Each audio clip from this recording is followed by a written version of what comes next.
the third game in the third trilogy of the Ultima series, and will bring to a close all three of those eras. In fact, not only, of course, is the end of the 7, 8, and 9 trilogy having to do with the Guardian, but it's also the end of the Age of the Avatar, which goes back to Ultima 4, and of course it also goes back all the way to the first Age of Darkness, where Mundane himself began the series in Ultima 1. Some of the major changes we're doing this time is we're, of course, doing what we call going back to basics, in the sense of Ultimas 4, 5, and 6 from a storyline standpoint, very much virtue-oriented, very Britannian Ultima. And yet we're also changing the game very dramatically. We're, for the first time and since the beginning of the series, we are not a tile graphic game. In fact, we are doing a degenerate form of 3D called orthogonal. While we're generating the technology for Ultima IX, we are also generating a lot of the concept art. So we have been doing sketches of the town, sketches of the people, costuming, monsters, as we kind of build and evolve our visual style for the game. Another first this time around is that this time we're actually designing the story of the game well in advance of its implementation, a highly desirable activity that we've begun this time, and as well as designing it, for the first time we are also playtesting it. We've generated a story document. From that we've generated character sheets, town maps, event lists, and we're actually role-playing it like a paper game, which has turned out to not only be very successful in the sense that it's been good fun, but has also been very telling and allowed us to really fine-tune the storyline much better than we ever have before. Unfortunately, Ultima IX won't be out anytime soon. We're shooting for Christmas of 1996. When you begin the game, we begin you with beginner sword skill. And what that means is that when you go and attack things, and you click your right mouse button, actually it's the left mouse button, you kind of see your sword kind of lurch out at your opponent. Well, as you progress in the game and you gain more experience, you'll ultimately be able to spend the experience that you've earned on new skills. For example, you can spend it on like another level of mastery of swordplay or another skill within swordplay. And so now what you might learn is not only just the normal frontal assault with the swordplay, but you might learn some new maneuver with your sword that you can use alternately. And then when you face creatures, like let's suppose the first one you learned is just how to lunge or stab with your sword. Let's suppose the next move you might earn in swordplay is a slashing attack with your sword.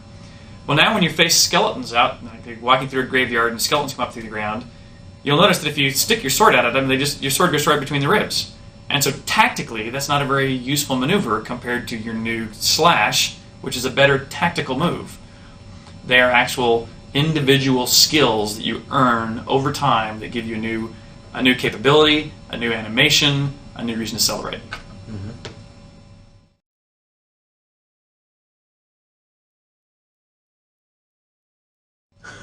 The release date is, I'm not sure it's even announced, but it's... We'll release it when it's ready. Yeah, which is really basically the bottom line, which is, we were the last we spoke, we were shooting to release it pre-Christmas. Yeah. After E3, we kind of sat down and talked about the things we really wanted to make sure were right about this game, and said, we're just not going to make Christmas. So since then, we haven't really kind of, I have a personal projected date that I think will be wrapped up, but again, we this game's had enough release dates that we figure, well, let's just stay quiet for a while until we have really good confidence that we know when it's coming out.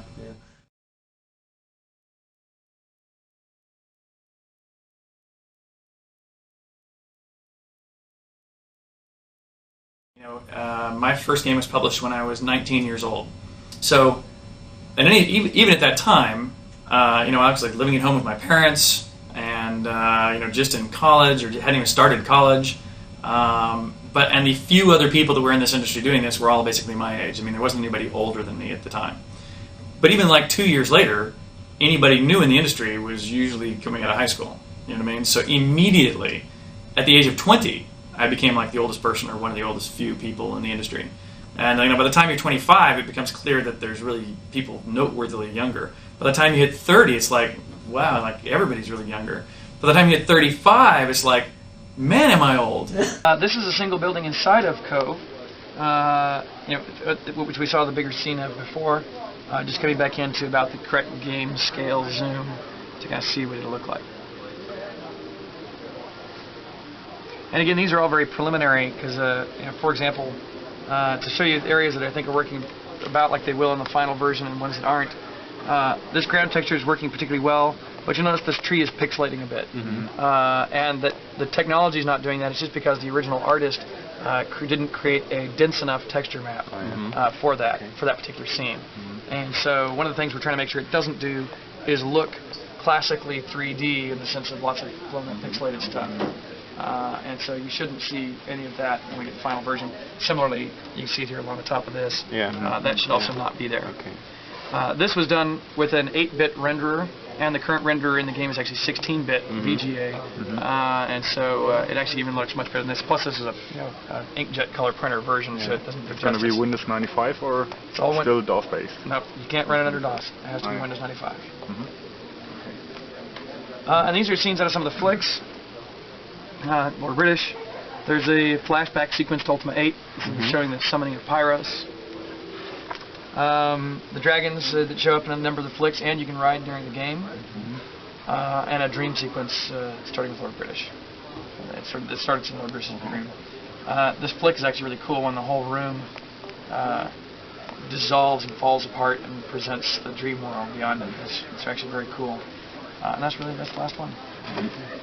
What about the old companions in Ultima IX? They're all there. Prey, Prey is dead. The Prey is dead, not coming back. But he plays a part. Prey is actually still dead, but he does play a part. Yeah. It still looks like a solo player game. How do they all come in? In this case, there's no party. At this point in time, the party doesn't function. But the party will travel as a group, as before, but there will probably only be 3 or 4 people at a time in the party.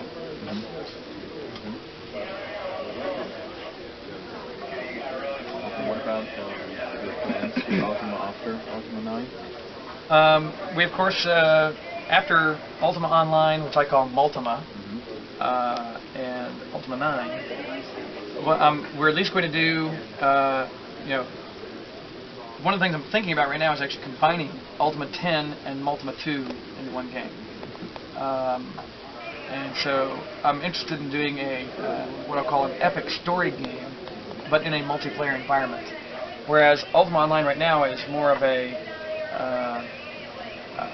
is much more of an environment and less of a story. I'm interested to try to tackle the problem of developing a really detailed, rich story inside of a multiplayer environment. So I have no idea how to do that, but that's one of the reasons I'm interested. Great. And nobody can imagine you doing something else than Ultima. Do you have any plans how you will go on after that? Yeah, in fact, interestingly, there's I may actually be dabbling into the Wing Commander universe, strangely, where there's a game fiction that my own pet name for this fictional basis I've called it Bounty Hunter, and after Ultima Online, we're actually going to do another online game that we'd like to tie to the Commander property, and the Bounty Hunter fiction is the fiction that I think will work best with that cumulative technology, and so I'm very interested in taking the Ultima Online group and doing that property. By the way, what about the rumor that Chris Roberts is going to leave Origin and do that's not a rumor. That's already happened. It's official. That's official. Okay. So he wants to go to Hollywood. What he's going to do? Well, that's an interesting question. Chris's big thing has always been movies. Yes. His big goal is to make $30 million movies. And of course, Origin's core business is making games. And so and about $10 million that's about as much money as you can spend on a movie and still make a game successful. And so Chris is really interested in pursuing more of the movie side. So. And what do you personally think about the chances of Chris Roberts in Hollywood? I think he's gonna ripped in pieces if he's going with his skills to Hollywood. I agree with you, in the sense of I think it's gonna be very tough. In the sense of making interactive games and making movies are very different. And just like, for example, I don't think Steven Spielberg will ever be a great competitor of ours in the interactive arena, nor do I think that Steven Spielberg has much to fear from any of us. But I think of all the people in our industry, the person who has the strongest possibility of at least surviving in that arena is probably Chris. Chris is definitely the most skilled in our industry at doing that. And there's no question he'll have to make interactive versions of anything he creates, at least in the short term, just to get funding. But Origin and Electronic Arts were not willing to sign up and fund a $30 million movie, even with the game. So Chris is going off to see if he can get that kind of backing. If he pulls it off, which I very much support. I hope he does. I think it'll be really difficult to do. But if he pulls it off, then we'll be talking to him about the interactive aspects of those movies too.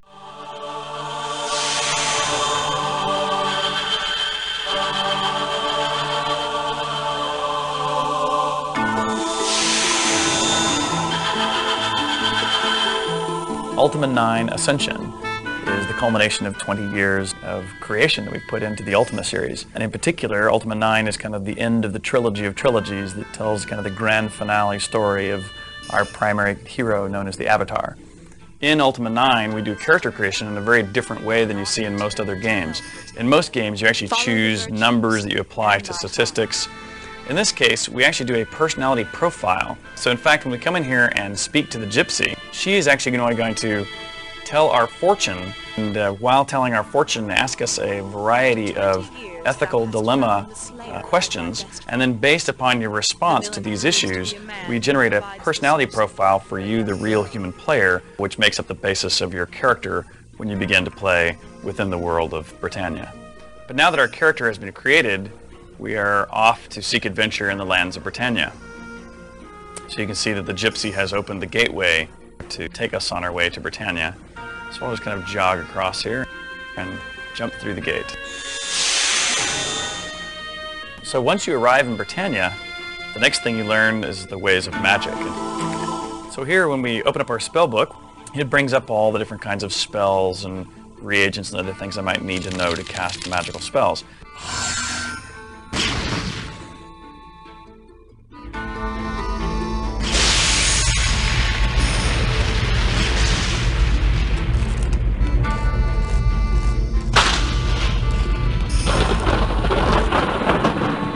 So let's talk a little bit about the interface. The controls in Ultima IX we think are by far the easiest we've created yet in an Ultima. For example, we brought up a new piece of interface, which is what we call the shortcut bar. What you can do with that is you can keep things in your backpack for long-term storage, or if you wish, you can put items down here in your shortcut bar where you can put weapons, armor, potions that you might want to use, magic spells that you might want to cast. If I decide that I would rather not be using my bow and arrow and would rather use, for example, the sword and shield, over here on the ground, let me pick up the sword actually, and I'll put it down here in my interface. And now when I hit the F3 key, it actually switches. The bow and arrow goes back down into my shortcut bar, the sword goes by my side, and now when I go into combat mode, you see that I have the sword instead in my hand.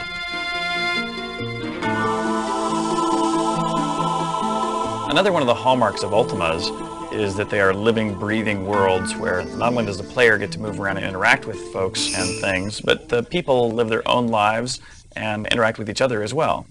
So for example, here in the center of town, you can see the mayor has just been giving a speech to some of his citizens, and I can also walk up to the mayor myself and ask to talk with him. Greetings, my good fellow. I say, you look most familiar. And you can see the mayor, when he talks to me, not only gesticulates and moves reasonably naturally, but also his mouth is moving and his eyes are blinking, so he is a very living, breathing persona within the world. Go bravely, Avatar, and know that you are always welcome in Britain. Preparation for combat. Over here we happen to be near a nice stash of weapons and armor. So for example, over here is a two-handed axe that I can grab and drag onto myself. Now you can see me wearing it there on my back. And now that if I hit the tab key, go into combat stance, as a beginner, everyone in the game will have the click your left mouse button simple attack. But as you gain skill in the game and as you gain experience, you will go and learn a variety of new capabilities. So for example, you learn other attacks. There's a roundhouse attack and a little kind of a golf swing that even has a chance to knock monsters back or flip them over.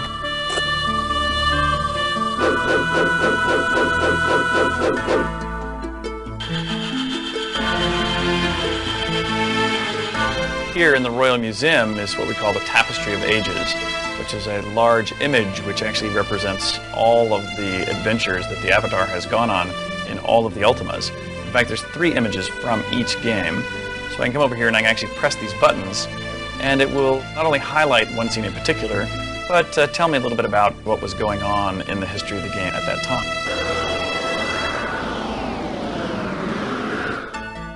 Another one of the fairly realistic things about this Ultima is the fairly natural aspects of everything, including weather.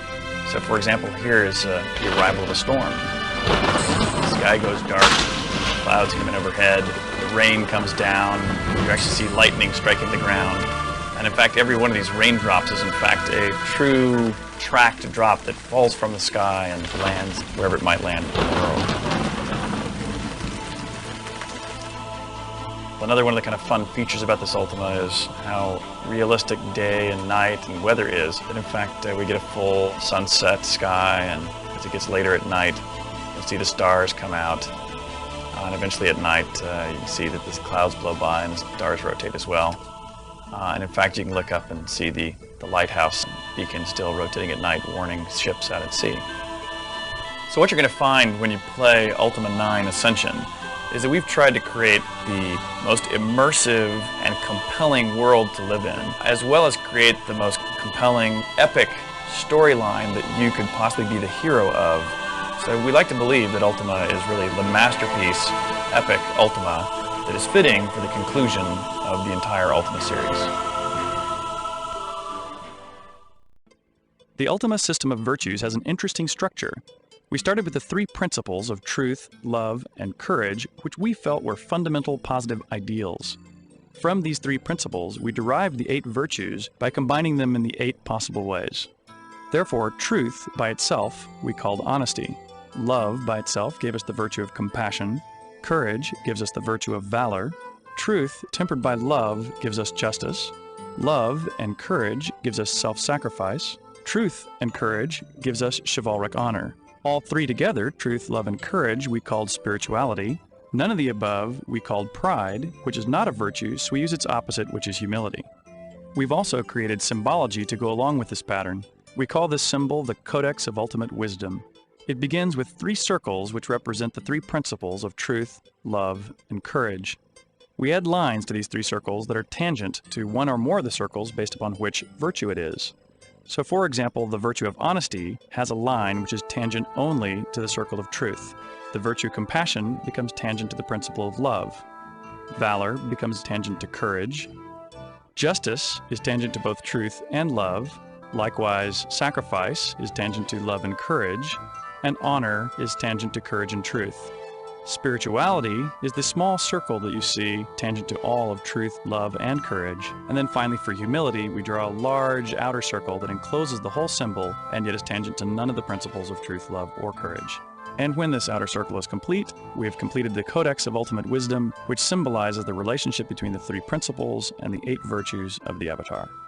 It's hard to believe is that you will actually put up this entire world. So how do you do that, technically speaking? Is it divided into levels or zones which are switched? Nope, it's one gigantic continuous world. It starts very simply where, as I move the mouse up and down, the camera tilts up and down, left and right tilts left and right, and my right mouse button means to move, and my left mouse button would mean to interact with an object. Like if I walk up here, I can turn the lamppost on and off, okay?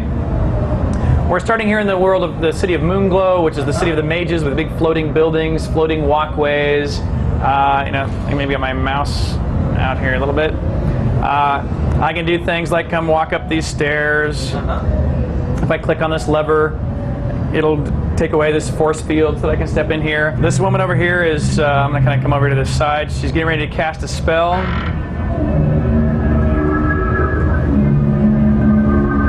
As you play the game, you learn sidestepping with the control and alt.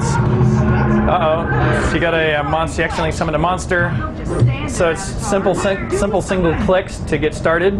I can switch weapons to pole arms. There's a whole different series of attacks with the pole arm, including a kind of a defensive spin for the pole. Let me kind of continue to zoom the camera out further and further. Like let me kind of look down at the ground, and then let me just keep doing this. If you touch signs, they wave in the wind. Can you move stuff like crates and barrels? Yeah. So I can come grab my hand, drop things around the world. So Ascension isn't really different from the old Ultimas, where the main was put on the world. Can you choose the topic or influence Oh no, yeah. topic? Oh no, yeah. In fact, if I had a choice here when I talked to her a second ago. Worried about that. So I asked her, and then she could give me a choice. So here, as I kind of look up into the sky, I'm going to use a command to make an hour of the day go by. There's another hour. Here it is starting to get dark, and I see the lighthouse is starting to come on. I'm just going to make a minute go by at a time, and as you watch it get darker, you notice the sky is changing color, the stars come out, the stars rotate by at night. Now we can probably go back over here and look up at the lighthouses. I can cast a magic light spell for myself, which will now follow me around the world as I travel. But the world is very large, I guess, so how can you find your way in it, apart from science, of course? There'll be maps, auto-mapping feature, things like that. That's not running at the moment, but turn this off. Show you a few other spells, like... So that's like a crystal barrier that I can put up. Protect you from monsters? Yep, exactly. To fill like a corridor of a dungeon. There's a ring of fire which will help kill other monsters. Explosions, yeah, thanks for catch fire. Just to dislodge some of those. Maybe we will, maybe we will. Can you already show us the dungeon? Let me kind of run back through here a second.